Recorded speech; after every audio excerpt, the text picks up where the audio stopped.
Craig Knievel. And he gained the name Evel Knievel by winding up in jail one night here in Butte, Montana, which is his hometown, with a guy by the name of William Awful Knievel. And this Awful Knievel was basically a petty thief and a drunk, and just basically thought of as worthless. But anyway, he happened to be in the jail cell, and they threw Evel Knievel in there, and it was said that they've got Evel Knievel and Awful Knievel together. So Evel Knievel kind of liked it because it rhymed with his last name, Knievel. So he took it upon himself to name himself Evel Knievel from that day forward. However, in some of the earlier stationery, which is now highly collectible, you'll find that it is misspelled evil with an I instead of an E. So he had to, in later years, put the E in to make it match with his last name, Evel Knievel. Okay.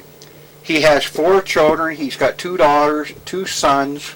He's no longer with his wife, Linda. He has a girlfriend now from Clearwater, Florida, which he resides now. And he's just doing his best now to take every day one day to the next, and just to live the rest of his life out in peace and harmony, because his stunts that he did in his earlier years are now taking a toll on his lifestyle. And he was diagnosed with hepatitis C, which just about killed him, and he just recently had a liver transplant. And he comes to Butte and he visits on and off, and he sees old friends here. Does he come to this house? And yeah, he comes here quite often.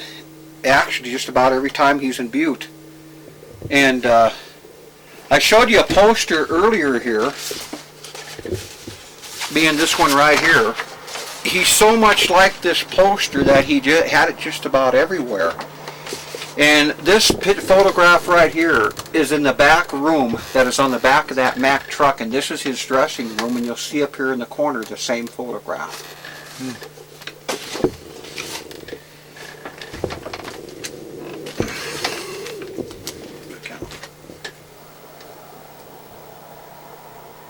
Four gold checks in a Florida bank.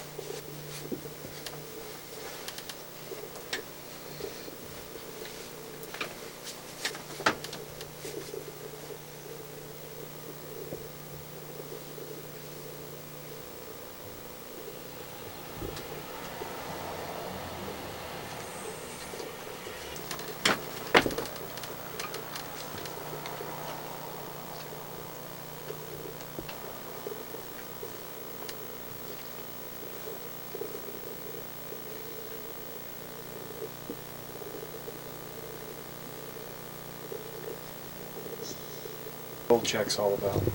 Okay, he come here one day when I was working on some Evel Knievel pinball machines out here in the yard, and he was kind of joking around with me, and he went to write me a check, I think for $200 or $300, and I go, can I have some of these checks for my collection?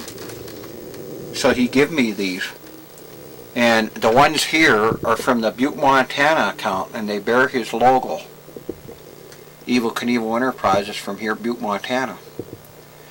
And then I asked him if I could have some autographs, if he'd sign some of them. He goes, well, this is all the money I owe you over the years. And he got a bloody nose that day also because he was on medication, so he signed me those checks there for $1 million apiece. And they bear his logo also, but they also bear the evil eye. And what the evil eye one was, is this was his yacht, and it was a 65-foot Brower, which he had purchased there in Fort Lauderdale, Florida. And from my understanding, he did some construction work on it. He had a helicopter pad installed on it. And before it was paid off, he was doing all this construction, and he lost it in a lawsuit because it wasn't paid for yet. And he, at the time that he bought it, he was also purchasing another yacht and several other speedboats, and he was going to start a charter service. And the portrait there below of him is one of the last portraits I've got of him, and it shows him, getting gray hair, and now that he's older now, and he's considerably an old man now. And this portrait I believe was taken in 1982 or 1989. Where? Right here in Butte. Okay.